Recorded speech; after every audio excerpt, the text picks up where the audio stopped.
Sa bawat paligsahan, may Magic 5 po tayo na tinatawag. At kung gusto mong maging 4th place, ugaliin mo na maging tapat ka sa iyong mga kaibigan.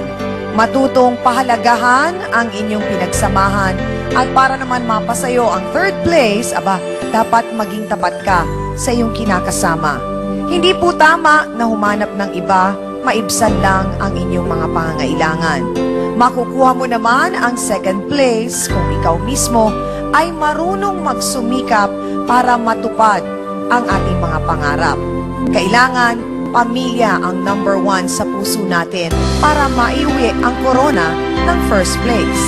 Maging responsable naman sa tungkulin na iniatang sa atin, kaya kung gusto mo naman na tingalain ka at kilalanin bilang title holder, maging mabuti tayong kaibigan at partner ng ating pong mga mahal sa buhay.